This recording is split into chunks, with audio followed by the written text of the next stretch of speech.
Getting closer, starting to build everything for the actual closing statement. So again, Unit 13, closing real estate transactions.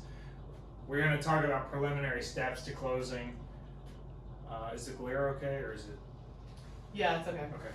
So all these preliminary steps is textbook, right? None of the stuff that we actually do in real life practice is what's happening here, right?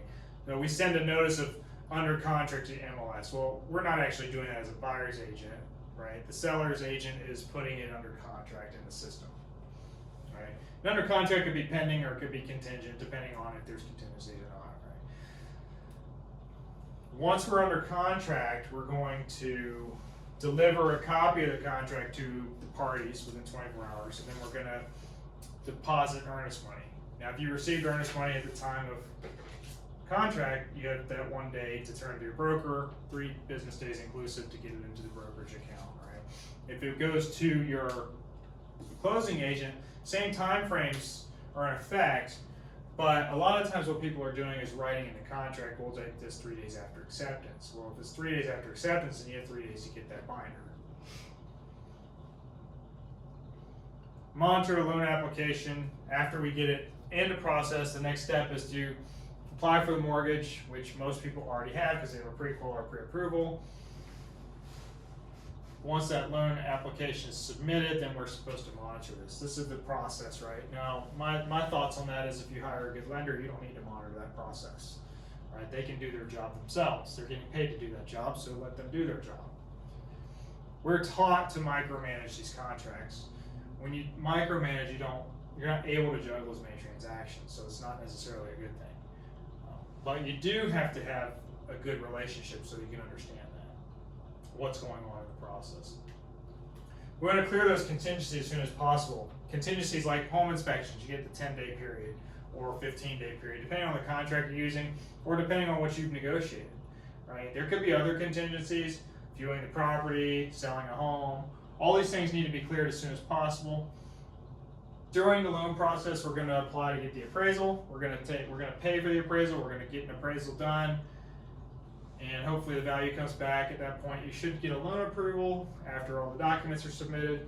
And we're going to get title insurance surveys, all that stuff ordered prior to closing. So theoretically, this is kind of the process the book wants us to know. But in real life, things are happening simultaneously.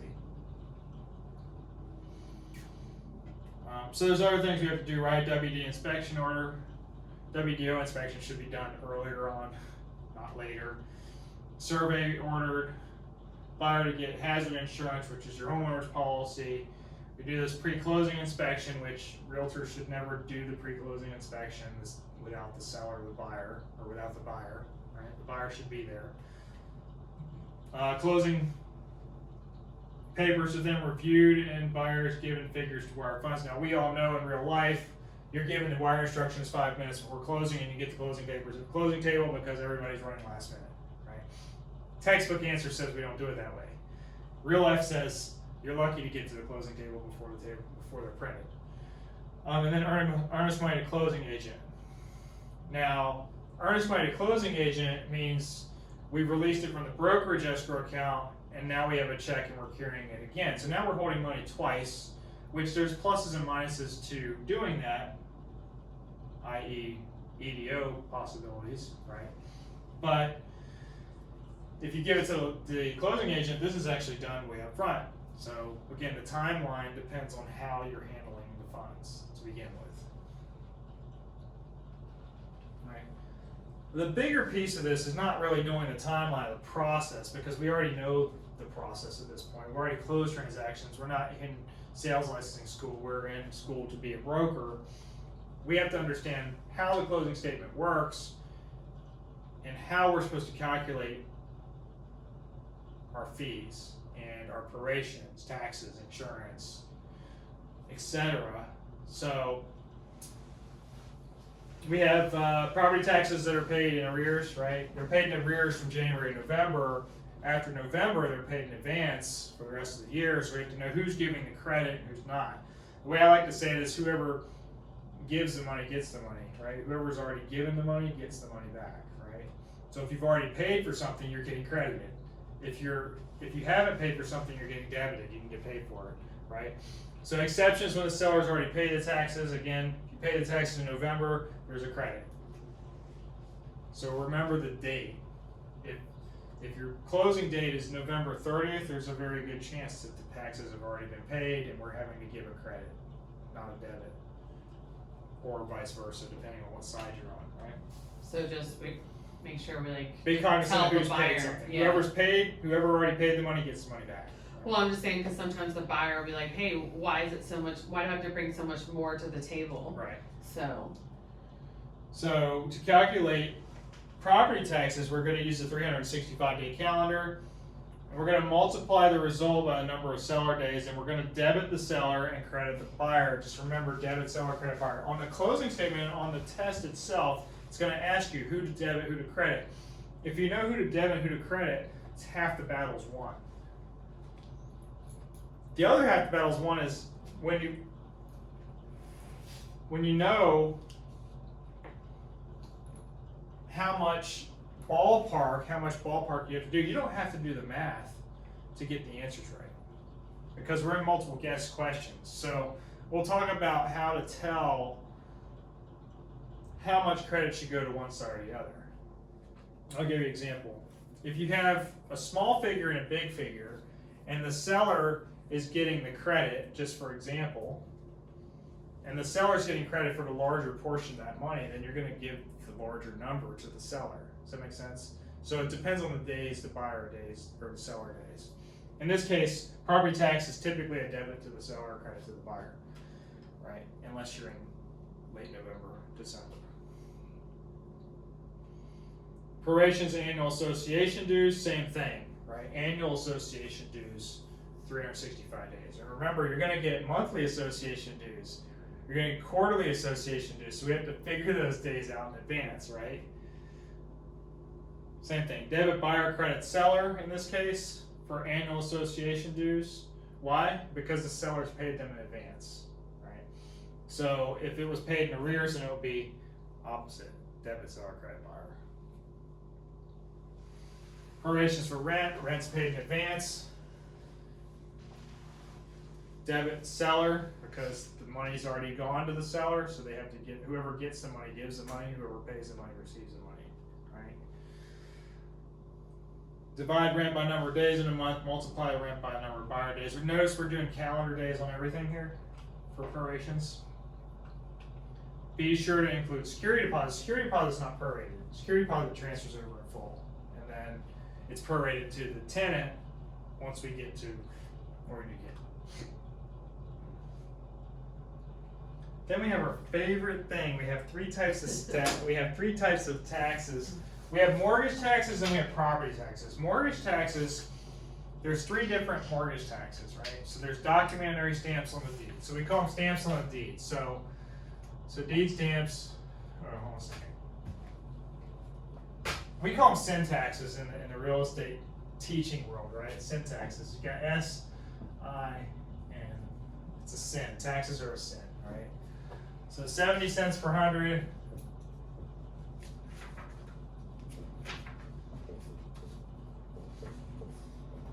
And I'm going to put AAFT, and I'll explain what AAFT is in a second. These are stamps on the deed.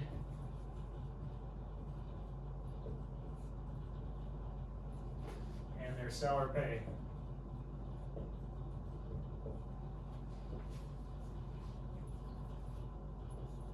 $0.70 per hundred, a fraction thereof, stamps on a deed, seller paid, right?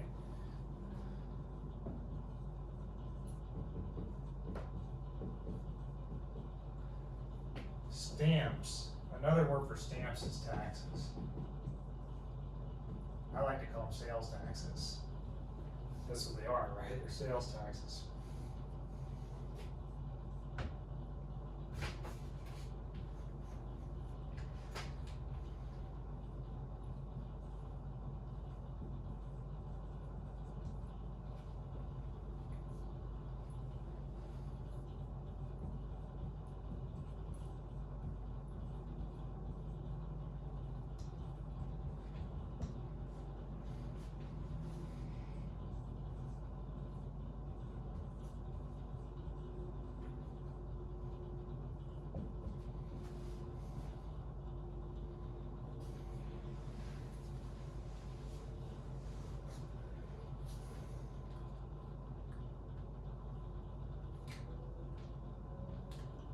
not on subject to. On old notes and new.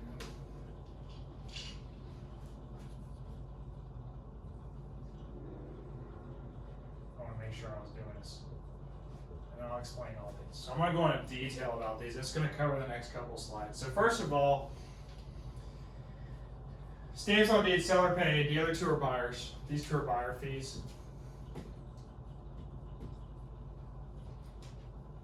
Stamps or taxes. Well, we don't call them stamps on deed, we call them deed stamps, right? Deed stamps are 70 cents per hundred and a fraction thereof. Unless you're in South Florida, Dade County is 60 cents per hundred or a fraction thereof. Make sure you don't get tricked on the state exam. They put Dade. Dade County 60 cents. So just make sure you're careful on that. Now, what does a fraction thereof mean?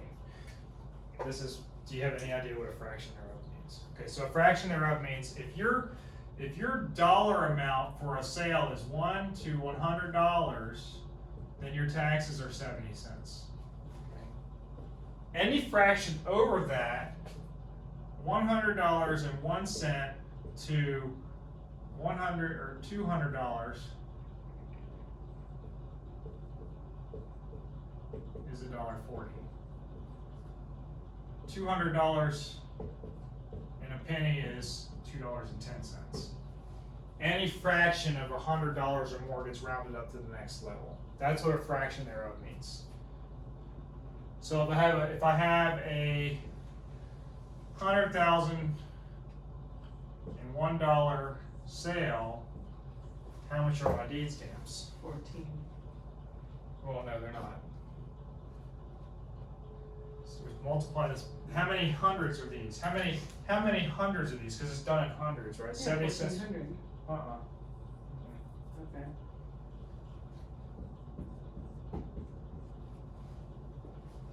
Oh. Because remember you're multiplying.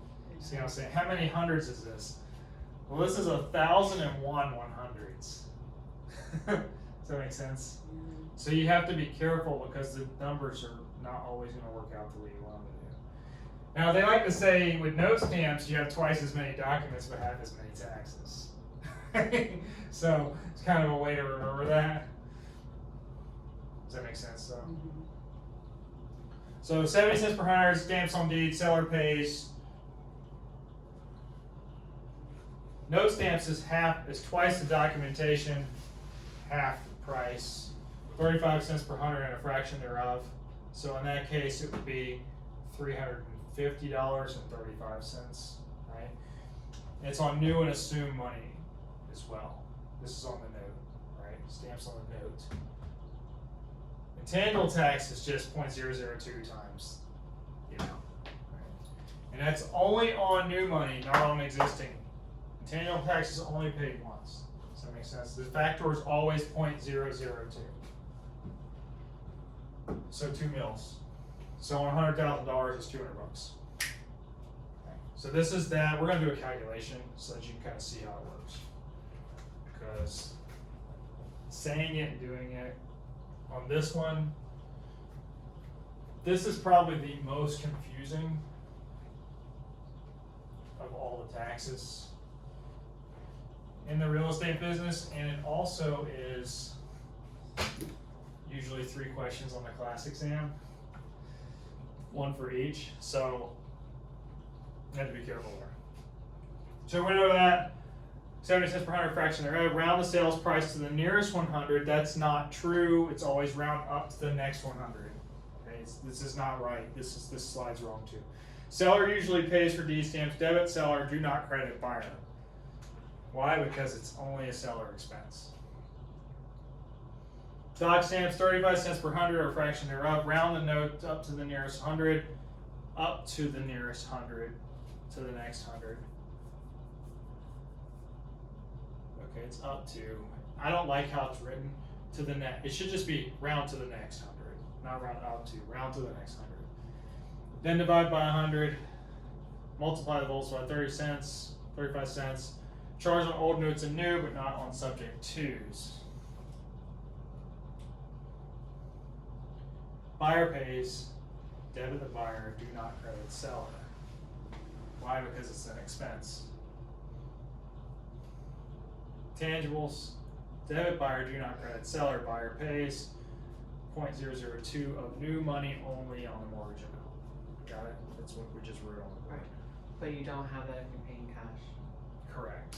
You don't have move stamps either. Right. Cash, that's why Added cash those two. transactions are cheaper. Yeah. Right? Closing disclosure.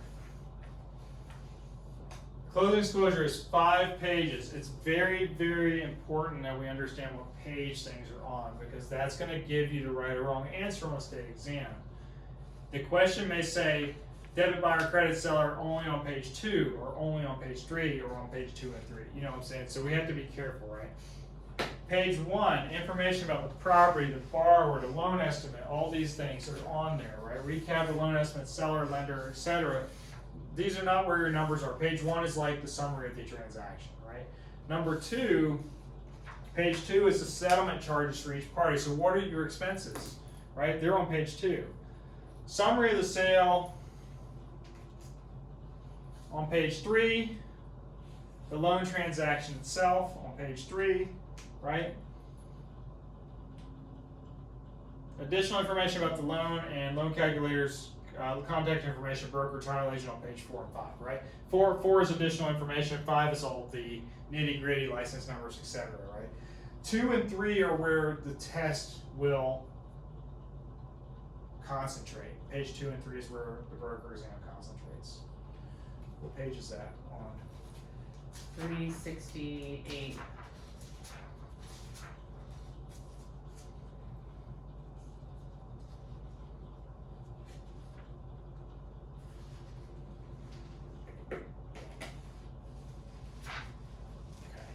You got that written down now? Yeah. Page 3, summary sales transaction. Page 4 is additional information about the loan.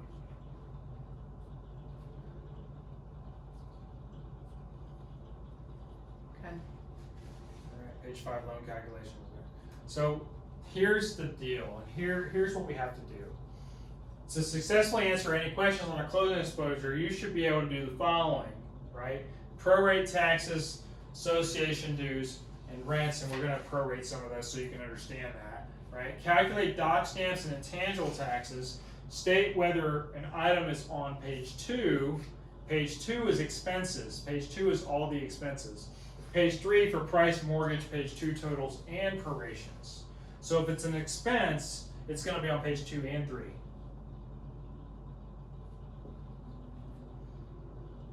Everything else is on page 3. Does that make sense? So price, mortgage, page 2 totals, and prorations are on page 3. Expenses are on page 2.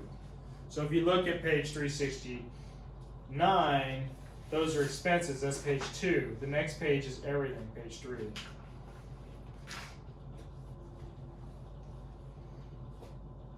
State which party gets the debit and who gets the credit. The easiest way to remember, whoever paid the money gets the money, whoever gets the money has to pay the money. It's the opposite, right? Whoever gives the money gets their money back. Just remember that. That's always important. Oops.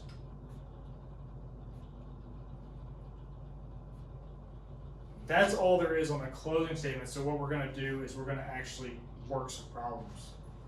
But as far as the concepts are concerned, understand this. Page 2 is expenses.